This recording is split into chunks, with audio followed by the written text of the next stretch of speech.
Welcome to Direct Democracy UK. This is the first in a series of interviews with direct democracy proponents. Today I'm speaking to Alex Romane, the founder of the People's Administration. That's paparty.co.uk.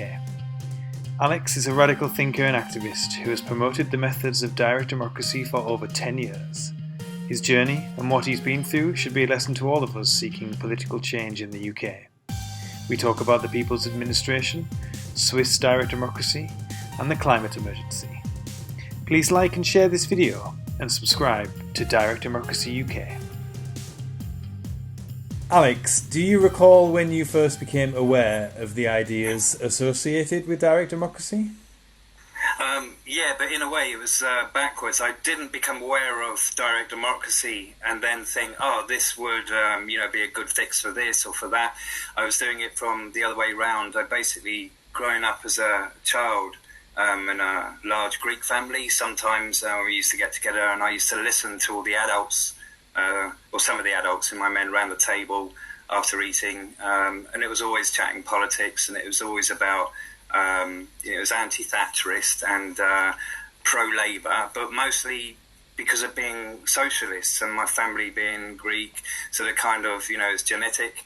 And so I used to hear and just listen to all the things they used to talk about, problems of politics, of why they weren't going to vote for this or why they weren't going to vote for that, and really deeply questioning things, and basically just listened and listened and listened, and all I heard was the same things, and it was basically lack of inclusion, like people don't feel, or as a child, I heard adults saying they don't feel that they are included in their system. And I also heard that they, in alignment with that, don't feel that they do have representation. And so hearing those problems, at the same time, parallel, I was, as a child, I was involved with, or my mother was involved with a Christian fellowship movement. And so while not being a Christian myself as a child or even now, always believed in God, never believed in religion. But whilst listening to the people and the leaders of the church talking, while listening to my family talking and hearing all of this politics, and while at the same time attending a Catholic convent school, I was getting basically just politics from three different major sort of systems or angles, if you like. And I just listened and listened and listened. When I got to 18, that was the first time I considered actually doing something about it myself, trying to create a solution for the things that I heard as a child and that I saw when I was an adult was still in place, and these problems still exist, and people still have the same complaints because nothing's evolved, because, well, Great British politics is Groundhog Day. So, nothing's going to change unless the people change. And it was listening to all these problems, from seeing how religion was intertwined with politics in this country particularly, and the experiences I was having at the Catholic convent school, where people thought I was a Christian, where I wasn't anything, and my first voting experiences when I was 18 was literally just to go and have a go at Thatcher, and I voted Lib Dem, and it wasn't based on policies. And when I walked out after my first experience of visiting a polling booth and leaving a vote, I just felt, I didn't think anything, I just felt that was a waste of time. I've just, I've done nothing would change, I've achieved nothing. And it was on the way back from that voting booth that I just had this conversation with myself, and I decided that I would try and take it on as a mission to come up with a solution for a better way of doing politics. I didn't know where this would go. So at that time, at 18, making that decision with that prompt, and with all of my history with the political / religious learning and everything, that led me to democracy. And I looked a bit more at my family and heritage and into the history of democracy itself. And of course, I realised that this planet hasn't had a democracy of any form since 5 BC, since Athens fell. Just briefly, which town or constituency were you kind of first voting in general elections in? I just moved back to London, and it was Kingston upon Thames. Okay. Obviously, I think we're the same generation, and I think what we experienced Yeah. for the first few decades of our lives was Yeah. a very fixed state of politics. I think, Very fixed. That's putting it delicately. yeah, I think I think we would have had like a childhood with three Thatcher administrations, followed Right. followed soon after by three Blairite administrations, and then it was Oh no, it's been horrific, isn't it? From one extreme to the other. yeah, and then it's only really since 2008 that I feel politics has cracked open, and that just the possibility of new futures have come into view. Obviously, they've most progressive movements since 2008 have been shut down or ended in one way or another, but still, I think the ideas and the movement is is very much on our side, despite like the current political situation. I'm from the northeast, and obviously Okay. my family background was on the left, I would say, and it's hard. Okay, so similar to my background. On the Yeah, left it's leaning. Yeah, and yeah. it, And you're right, same generation. yeah, and it was probably hard not to be when in the northeast my parents could see with their own eyes like industry closing, the like Thatcher's attacks on unionized labour. So obviously, yeah, that obviously filtered through to my understanding of the world and understanding of politics. But Yeah. Interesting. despite all that, I didn't bother voting until 2010 because it had seemed so fixed, and like my vote wouldn't change anything.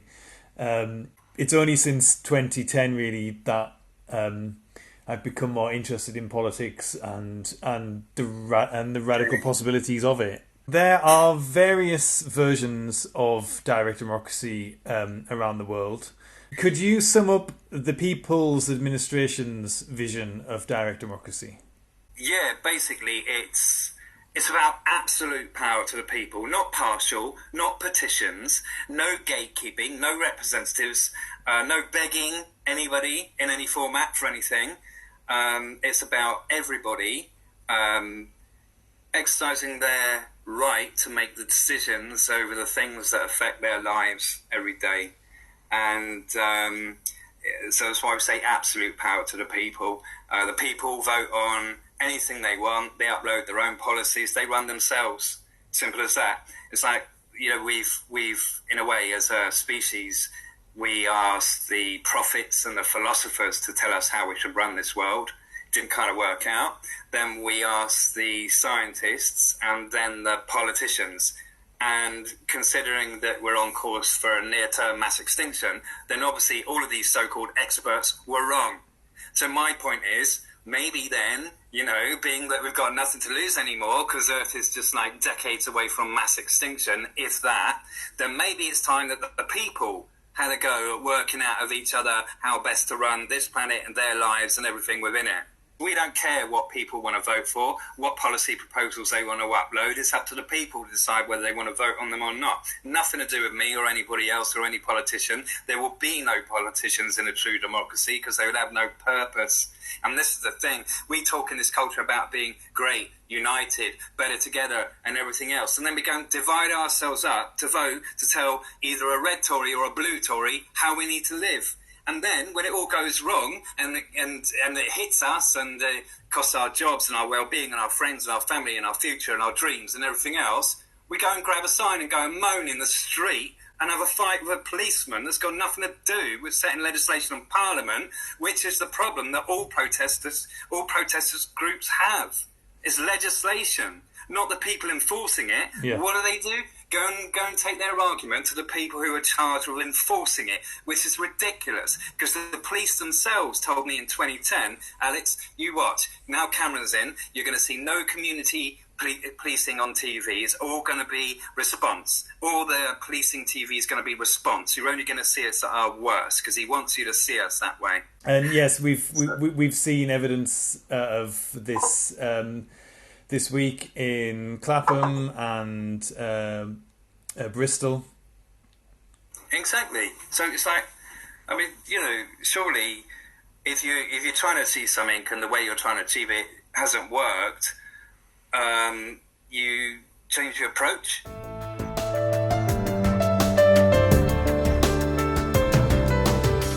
Let's dive down a bit further into the People's Administration and direct democracy.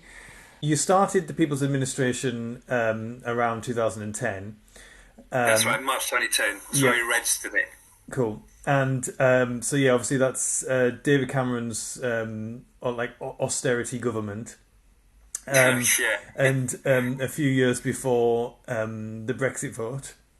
You can see online that there were several movements pushing for direct democracy in the UK, but nearly all of them were swept up in the push for an EU referendum.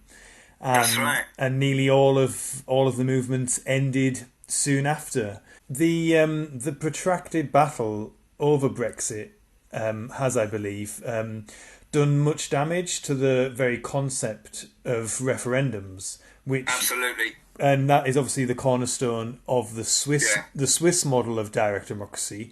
So, how do you think we can overcome this? Okay, well, I don't believe the problem is giving people a choice. I don't believe that referendums themselves are the problem. Direct democracy systems and templates are being blamed by anti-direct democracy propagandists for the results of how people use it. For example, with Brexit, the referendum here, there are already people in this country going back decades that wanted to leave the EU for sovereignty, and there were people that wanted to stay into it for reasons to do with finance. So, that division that the propagandists say the referendum brought, it split our culture. Well, no, the culture was already split. It just wasn't being honest about it, and it wasn't looking in the mirror. It didn't have a mechanism to do that, and the referendum gave them that mechanism. And so that division that was already there, in the country about whether we stay in the EU or whether we leave, all the ref did was bring that out for us to be honest about it, have a look at it, highlight it, question it, and work with it. All it did was address existing divisions. And I actually believe this was really good. And I noted that generally Remainers were prioritising money where Leavers were prioritising sovereignty. And like I said, this division has always existed, and it still does. Just because a referendum's happened, it hasn't. And there's no uniformed mind or hive mind on this. People still have their feelings. Some people have changed their mind. A lot of people who are Remainers are now glad we've come out, and vice versa. Let's just return to Swiss direct democracy, and the recent news of the vote in favour of banning the wearing of a burqa in public. What are your thoughts on what the critics call the tyranny of majorities? I love this one. Oh, you want to give power to everybody. That's a tyranny. Everybody will be a tyrant on, everybody. Basically, they're blaming the system, as if the system itself was voting and not the people. Propaganda exists, I believe, due to pretty much two main things. People who are anti-true democracy and therefore, propagandize about it, they fear that other people would not vote as they themselves would vote. All right, this is the top two reasons that the people themselves give me for why they don't want true democracy. They worry that other people won't vote their way on every vote. Okay. So now if you look at that, people who are anti-democracy, who accuse it of being a tyranny, don't want a system unless everyone else will vote the way they want them to vote. Now, that's not a tyranny. I don't know what is. So obviously the French Republic enacted similar laws on the burqa, and obviously That's right. the Swiss system is not perfect. It's still subject Yeah. to the posturing of the right wing parties that exist within their system, who I There's still an establishment in that country, yeah. yeah, and it was a right wing Swiss party that initiated the burqa vote anyway. That would make sense. Because Yeah. they were obviously Switzerland seems like quite a conservative country. Yeah. It hasn't been subject to the levels of multiculturalism that other countries have. Direct democracy is often dismissed as techno-utopianism, with critics ignoring their iPhone in their pocket or even their washing machine. Like technological progress should or would have no bearing on politics or society. Thinking about the criticisms levelled at big tech and social media lately, how do you think technology can help us and help direct democracy, and how do we ensure it is democratized? I actually believe that it is technological processes that drive social and political change. If you look over the last 100 years, there has been nothing of any major sort of revolutionary technological advancement compared to the 100 years before. Now, my point isn't that nothing is being produced. My point is that a lot of inventions that have come out over the last 100 years are being oppressed by the politicians because they fear how it would change the world. So if we look at energy technology, for example, the world is all oil-based. That's still, still oil is the main blood. I think green technologies are just catchphrases for politicians. The reality is somewhere else. So I actually believe that it's because technology by default interferes with political and social systems that I believe it will not be possible to stop technology from doing that. But further than that, I actually believe that one of the purposes of technology is to do this, is to bring reform to political and social systems. So I actually want to do the opposite. I'm trying to bring technology more to the surface to be able to have a bearing on politics and society. And with regards to what you're talking about with keeping things democratized, I'm thinking, well, technology, for example, the whole world could have true democracy right now because of technological advancements. We've got the internet and we've got the web. So, ever since then, the whole world could have had a true democracy. So we've got technology there, the web, which I actually want to have a bearing on politics and on society through reform to true democracy, because the technology is what makes this work. It's the technology being real that brings this from an ideal to reality. And all templates like this now that are based on technology can now be brought out of the ideal dimensions and into reality so that they can actually be experienced and benefited from, instead of just being an idea in someone's head. So I want to bring in this technology to actually have a bearing, not to not bias politics or society, but to bias politics and society. So we've got the web that can help, me to do that, to bring a bearing on politics and society with true democracy.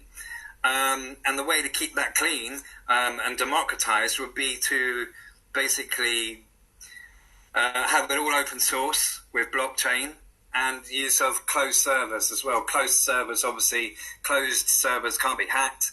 They're not connected to a network. You actually have to be in that room with that system to hack it. And a lot of all of the PA proposed technology, server technology to run a true democracy is based on blockchain technology and closed servers. You are clearly aware of the existential threat posed by the climate emergency. A particular area of interest for you is the thawing of the Arctic permafrost. That's right. Could you explain why you understand that to be like the first the first domino Yeah. to fall. In any previous mass extinction, when Earth's temperature rises by +6 degrees, it's all over, and it doesn't matter what the cause is. It's +6, and that's it. It's all over. And humans have never lived outside of a ±1.5 degree variance before. So we don't know what it's going to be like. We don't know if we're going to be able to do it. The ice is thawing, so the permafrost underneath the ice is thawing. And what's happening is, due to that thawing, methane is being released into the atmosphere. Now, this is the problem. Methane is 30 times more powerful as a promoter of global warming than carbon. So, where carbon was the problem for the last 200 years, suddenly, over the last 10 years, it's now methane. As a coping strategy, I envisage apocalyptic environmental collapse occurring around 2050, when I'll be nearing the end of my life. I think you understand the thawing of the Arctic permafrost will have released catastrophic amounts of methane by the 2030s. Absolutely, yeah. Yeah, what I've learned is that any time in this planet's history when the temperature rises by just 2 degrees above the average, so +2, that what happens is, because of things that are set off at +2, like what's going on now, thawing methane cells, what happens is other things then happen that take the planet to +6. Now, every time this has happened within the history of this planet, it's only taken 10 years. I don't believe in coincidence. I believe everything happens for a reason. What the reasons are, obviously, that's a different debate. My point is, I believe in cause and effect, and everything's related. And so when I see scientists showing me how it is that they've concluded, and just what the measurements they go on that show them that any time in Earth's history, whenever it gets to 2 degrees, +2 degrees, it automatically runs away to 6 degrees in 10 years. And that's been constant. And that's been a constant within the last 5 mass extinctions. So now we've got the same thing going on. We're now at 1.5 degrees. So we're at 1.5 degrees. Well, it doesn't stay there, because if you're a realist and you want to be honest with yourself and everyone else about this, because you really want to try and solve the problem, well, then you have to factor in the methane release is going to raise that temperature, and so is the last 40 years of emissions that have yet to kick in. So we're at 1.5. If you just add 10% of the last 40 years of emissions and forget methane, that's it. We're already we're at +2. Once we get to +2, this is my point, there's nothing anybody's ever going to be able to do to stop it getting to +6. We're at +1.5. And what I'm saying is, within this 0.5 degrees, I've got a chance of turning all of this around, but I need the people with me, and I need the people to choose to save themselves. I used to think that it would require an environmental catastrophe, Something. Similar to something similar to 9/11, in order to galvanize public opinion and political action. But then I saw someone with similar thinking say that you shouldn't think that, because that has happened every year in America since, with the regular hurricanes. That's right. That they experience. It's not changing anything. No, it's seemingly not, is it? It's not. Yeah. They seem to be blaming. A lot of these things, they can't link the results of their voting actions to the voting action. Yeah. So they blame either politicians, which is half right, or God. I think we have to give some credit to environmental movements, and there's the polls are showing that the Green Party in Germany may be a part of the ruling next government, which would be interesting to see what they can do. Did you see Michael Moore's documentary Planet of the Humans? Yeah, Michael Moore he's another person that doesn't want people to know about true democracy. Why do you think that is? Because like I was saying earlier, I think a lot of these so-called activists and protesters, they'd lose their status, and they'd lose it to someone like me who doesn't even want to be famous or want to be known. And I think they can't handle that. I think it's similar with the politicians. They see me as a thorn in their side, especially since meeting Cameron in 2007 and the continuations that I developed and things that came from that. I think the politicians, they really resent me because look at this guy, he wants to take away all our power and he doesn't even want it for himself, he wants to redistribute it to everybody. It's like, yeah, that's right. I'm walking into your industry and I'm going to take your product, reform it and resell it in a way that I think would suit the needs of the people. Ultimately, I believe that anarchy is the ideal solution, but I don't believe humans are anywhere near evolved enough to live cohesively in an anarchy. We either have to start loving and empowering each other, or it's all over. Yep. Let's talk about the pandemic. So obviously yesterday was the anniversary of the UK's first lockdown, and we held a minute's silence to remember the over 100,000 deaths. Yeah. It's been obviously an absolute disaster for the British government, but absolutely, yeah, totally. But despite that, the Tories are seeing like either steady polls or even a rise in the polls. That's right. Why do you think that is? Probably because they know that Labour might have done worse. I'm sorry, I think Labour pretending to be a socialist movement is just really funny. And the idea of people voting for Labour and thinking that is what socialism means, voting for left parties, it just kind of makes me laugh. Because obviously to me, true democracy is the only true socialism. It's the only true way to empower your fellow countrymen, not by voting for a party. And that's how I refer to them now, as the red Tories and the blue Tories. Yeah. Keir Starmer's lot, the red Tories, I think they would have made probably the same mistakes and for the same reasons. You've got to bear in mind that politicians are not in the business of mitigating our threats. They're not in the business of looking ahead. That's not what their job's about. They're not there for us. They're there to decide our laws. That's about control, not solutions, not freedom, not love.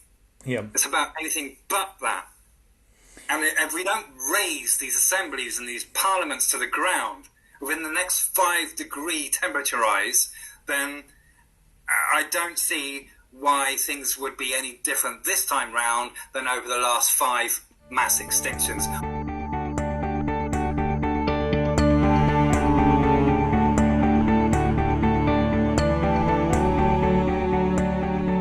I don't think I have all the answers. I started Direct Democracy UK as kind of like a thought experiment to kind of keep me sane during the first lockdown. I just want it to be a project that grows and brings in other people, and it would be, natural, organic. And I think we are beginning to see that with the kind of like the citizens' assemblies that have been formed, just to talk about climate change and things like that. So I'm torn between pursuing kind of like a two-stage approach. I think I'm interested in exploring a first stage where the UK moves to a model of governance that is very similar to the situation in Switzerland. Go between. Yeah, I think that I think that this country, as we've seen over recent years, is quite conservative and with a little with a small c, and is thanks to the debacle of Brexit, is afraid or not in favour of what they see as more referendums.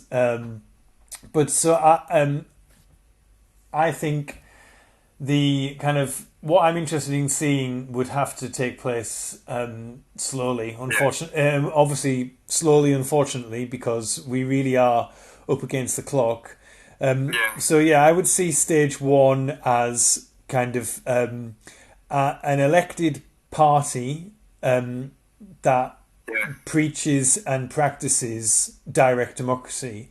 So it would be a direct democracy party that was fortunate enough to to win enough seats in our current system. Yeah. Then what I hope we could do is to whenever there is a bill in Parliament that the representatives of democracy vote on, it seems obvious that bill would actually just go straight back to the people in the form of a digital referendum, and I think it would only be after 2 terms or 10 years of that system of proving its worth that we could move to closing the House of Commons and moving to like a fully digitized direct democracy system. What are your thoughts on that? Okay, this is an interesting one because personally I believe that the process you just described is probably the only way it's going to happen in reality, in 2 stages, like what you're saying, a kind of hybrid sort of party just to get in. And then obviously then we've got true democracy going on at least to some extent in the Parliament, but it still happens within the so-called representative democracy. So it would still be restrictive, but I think your main point is that it would be working and people would see it and would start using it, and that therefore a party like that, if it was ever just to have a seat in a party, would expand over time. And I agree with you. I do believe people would need to see it to maybe question wanting to actually experiencing it first, where I was coming from was kind of quite the opposite to what you've just laid out, and hasn't worked. I didn't believe in going between. I didn't believe we had the time, and I also couldn't see a way of doing a hybrid thing that would be of any real effect or have any real effect or impact. So I've always been trying to push for straight-on reform, straight from where we are now to true democracy, direct democracy.